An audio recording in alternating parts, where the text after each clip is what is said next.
Hello viewers, welcome back to my channel women's world మగవాళ్ళ ప్రపంచం. ఎలా ఉన్నారు అందరూ? నేనైతే చాలా బాగున్నానండి. మీరందరూ కూడా బాగుండాలని మనస్ఫూర్తిగా కోరుకుంటున్నాను.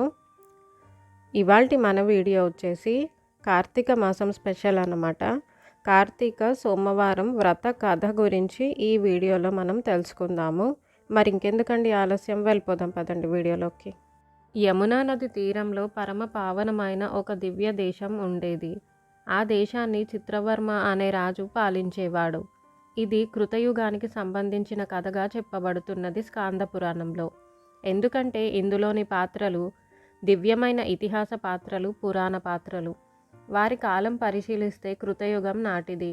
చిత్రవర్మ అనే రాజుకి మొత్తం 8 పుత్రులు ఉండేవారు. అటు తర్వాత చివరిగా ఒక పుత్రిక జన్మించింది. ఒకే ఒక అమ్మాయి. పైగా అందరూ మగవాళ్లే అయిన తర్వాత అమ్మాయి గాని పుడితే ఎంతో ప్రీతి కలుగుతుంది, వాత్సల్యం కూడా ఏర్పడుతుంది. అతనికి అమ్మాయి పుట్టగానే ఎంత ఆనందం కలిగిందంటే పార్వతీదేవిని కన్నా హిమవంతుని వలె ఆనందించాడట. అయితే ఈ శైశవ దశలో ఉండగానే జ్యోతిష్య శాస్త్రవేత్తలను పిలిపించి జాతకం మొత్తం చూపించి ఈమె భవిష్యత్తు ఎలా ఉంటుంది అని అడిగారు. వారు చక్కగా పరిశీలించి ఈమె అన్ని సౌభాగ్యాలతోనూ భాసిల్లుతుంది కనుక ఈమెకు సీమంతిని అని పేరు పెట్టండి అని తీర్మానించారు.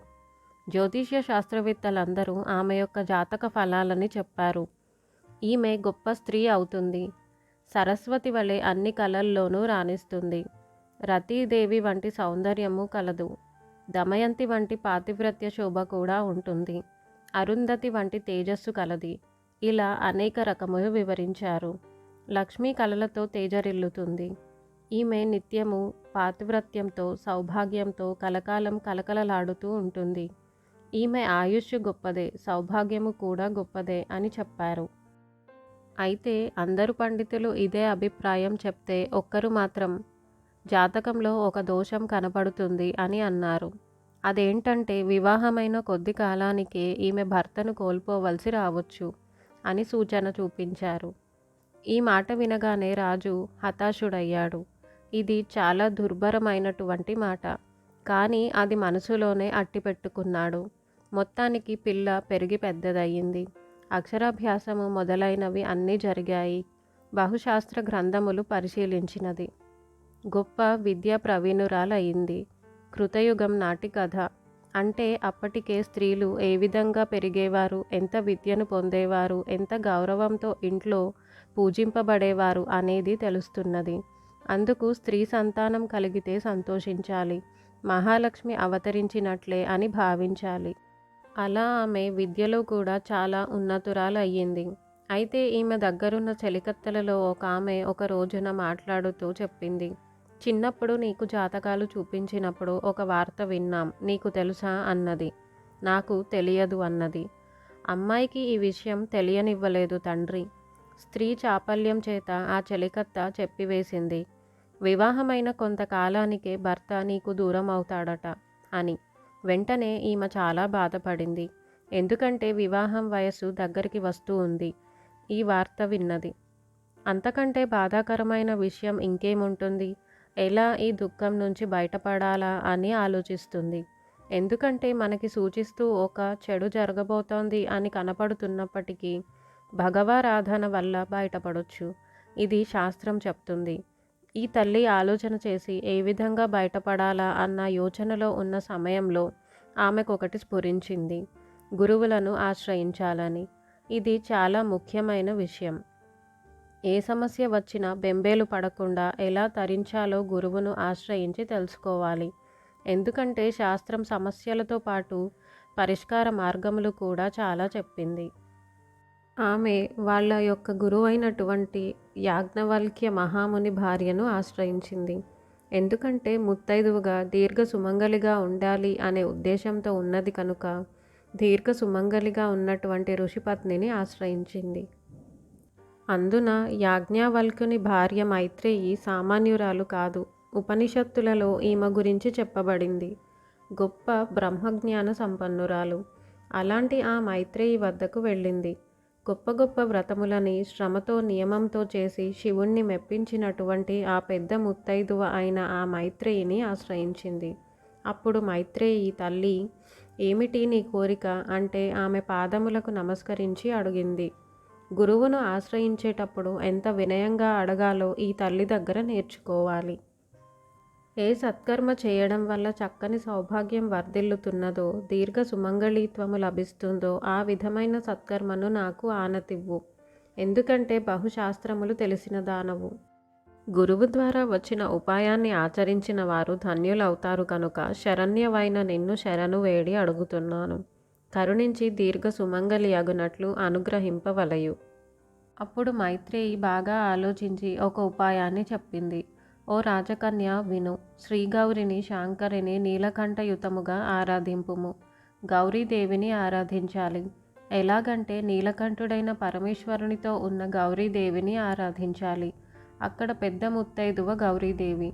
రుక్మిణీదేవి కూడా భవ సమేతమైన భవానీదేవిని ఆరాధించినట్లు భాగవతం చెప్పింది. ఆ విధంగా ఆ తల్లిని ఆరాధించితే ఆపదలు భయాలు తొలగిపోతాయి. పైగా శుభ్రమైన శుద్ధ వస్త్రాలను ధరించి ప్రాతకాల పూజ చేసి అటుపై పగలంతా నియమబద్ధంగా శివస్మరణ చేసుకుంటూ అంతరింద్రియ బహిరింద్రియాలను నిగ్రహించుకోవాలి. వాక్కును నిగ్రహించుకోవాలి. కోపం పనికిరాదు. అనవసరపు మాటలు కూడదు. నిందవాక్యములు కూడా కూడదు. ఇవన్నీ కూడా నియమాలు. శివ సంబంధమైన శాస్త్రములు ఏమి చెప్పాయో తెలుసుకొని కపటము లేని హృదయంతో ఆరాధన చేయాలి. ఈ ఆరాధన చేసినప్పుడు శివ అష్టోత్తర శతనామావళి చేయాలి. గౌరీ అష్టోత్తర శతనామం కూడా చేయాలి. ఉభయములను కలిపి ఆరాధన చేయాలి. పూజానంతరమున పవిత్ర జీవనం గడిపే వారికి భోజనం పెట్టి ముత్తైదువులకు పసుపు కుంకుమలు అందించి వస్త్రములిచ్చి ఆరాధించాలి. ఇవి చేసేటప్పుడు ఏవైనా ఆపదలు రావచ్చు, ఏవైనా సమస్యలు రావచ్చు. అయినప్పటికీ చలించరాదు సుమా. ప్రారబ్ధం తప్పించుకోవాలని చేసే వ్రతములలో పరీక్షలు ఎక్కువగా ఉంటాయి. వాటిని తట్టుకోవాలి. పట్టుదలతో ఆచరిస్తే శుభం కలుగుతుంది. ఇలా చేసినటువంటి వారికి భవానీ శంకరుల ప్రసాదం వల్ల ఆపదలనే సముద్రాన్ని సులభంగా దాటిపోతావు. ఇష్టం కానిదనేది ఏదీ జరగదు నీకు. ఇది శివపూజ మహిమ సుమా. శివపూజ మహిమ వల్ల ఎలాంటి సంకటం నుంచైనా బయటపడతారు అని చెప్పగా తనకు ఉపదేశం చేసినటువంటి గురు స్వరూపిణి అయిన మైత్రేయికి పునఃప్రణామాలు చేసి వ్రతాన్ని చేపట్టింది. అప్పటికి తనకింకా వివాహం కూడా నిశ్చయం కాలేదు. కన్యగా ఉన్నప్పుడే గురువుల ద్వారా గ్రహించి వ్రతాచరణ చేయడం మొదలుపెట్టింది. నిత్యం సోమవార వ్రతం చేస్తుంది. ఈ లోపల తండ్రి ఒక సంబంధాన్ని తీసుకువచ్చాడు. అది ఎటువంటి సంబంధం అంటే నలచక్రవర్తి వంశానికి చెందినటువంటి యువకుడు దొరికాడు వరుడిగా. ఇంతకంటే ఇంకా భాగ్యం ఏముంటుంది? అందుకే ఇది కృతయుగం నాటి కథ. నలచక్రవర్తి అప్పటి రాజు. నలచక్రవర్తి యొక్క భార్య పేరు దమయంతి. ఆ పుణ్య దంపతుల పుత్రుడు ఇంద్రసేన మహారాజు. ఆ ఇంద్రసేనుడి తనయుడు చంద్రాంగదుడు. ఆ చంద్రాంగదుడే ఇప్పటి వరునిగా వచ్చినటువంటి వాడు. అంటే నలచక్రవర్తికి మనువడు. ఇంద్రసేనునికి పుత్రుడు ఈ చంద్రాంగదుడు. పైగా అద్భుతమైన సౌందర్యం కలిగినటువంటి వాడు. ఆ సంబంధం వచ్చింది, నిశ్చయమైంది, వివాహం కూడా జరిగింది. వివాహం జరిగిన కొద్ది రోజులకే యమునలో విహరించాలని కోరిక పుట్టిందట. దానికి తగ్గ ఏర్పాటు చేశారు మామగారు. దానితో యమునా నది తీరమునందున్న తోటలంతా విహరించి యమునలో నౌకా విహారం చేశారట. తన పరివార సమూహంతో సహా ప్రీతిగా వెళుతున్నాడు. అప్పుడు యమున మంచి పొంగు మీద ఉంది. నిండుగా ఉన్నది.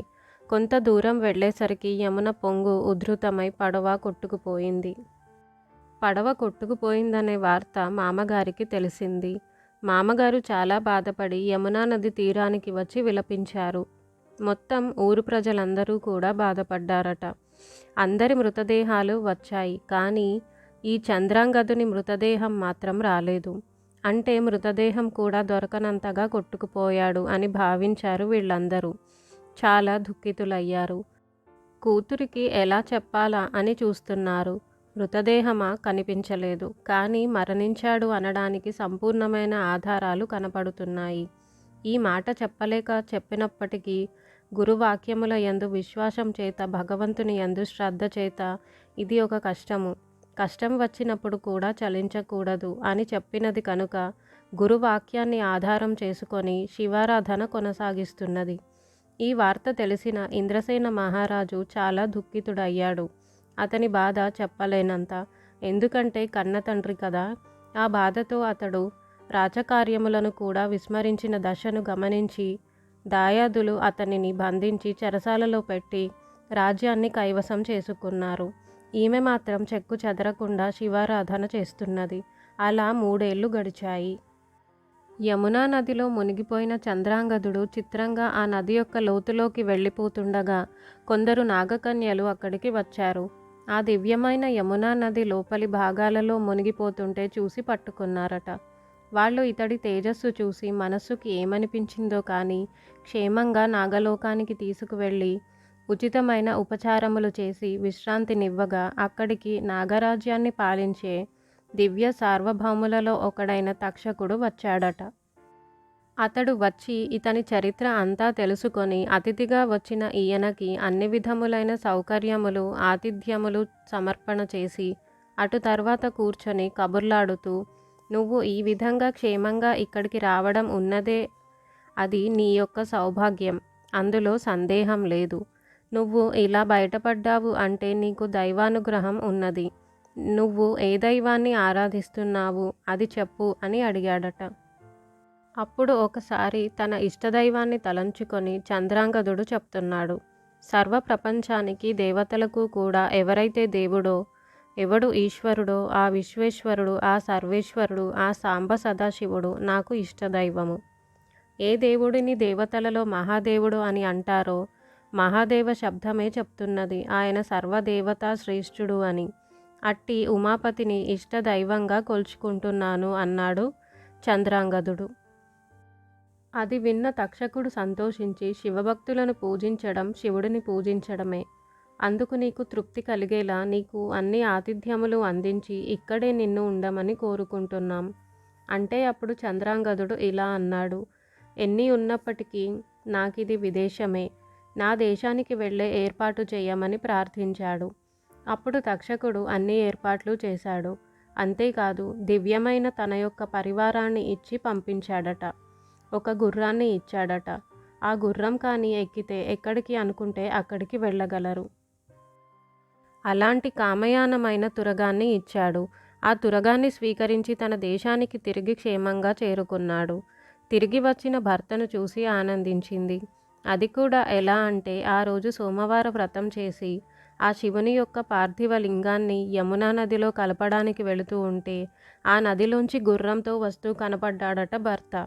శివపూజ వృధా కాలేదు అని అనుకున్నది. ఈ విధంగా తిరిగి భర్తను పొందింది. విషయం తెలిసి తండ్రి సంతోషించాడు. తాను తండ్రిని బంధించిన శత్రువులను ఓడించి తిరిగి తండ్రికి చెరసాల నుంచి విముక్తి కలిగించాడు. ఇలా ఆదుకున్న పరమేశ్వరుని ఉద్దేశించి అఖండమైన రుద్రాభిషేకములు చేశాడట చంద్రాంగదుని తండ్రి. ఇక చిత్రవర్మ ఆనందానికి అంతే లేదు. ఇలా వీరందరూ కలిసి శివారాధన చేసి ధన్యులయ్యారని సోమవార వ్రత మహిమని బ్రహ్మోత్తర ఖండం చెబుతున్నది. Thanks for watching my video. నా ఈ వీడియో కనుక మీకు నచ్చినట్టయితే తప్పకుండా లైక్ చేయండి, షేర్ చేయండి, కమెంట్ చేయండి. అలాగే మరిన్ని మంచి వీడియోస్ కోసం నా ఛానల్ను తప్పక సబ్స్క్రైబ్ చేయండి.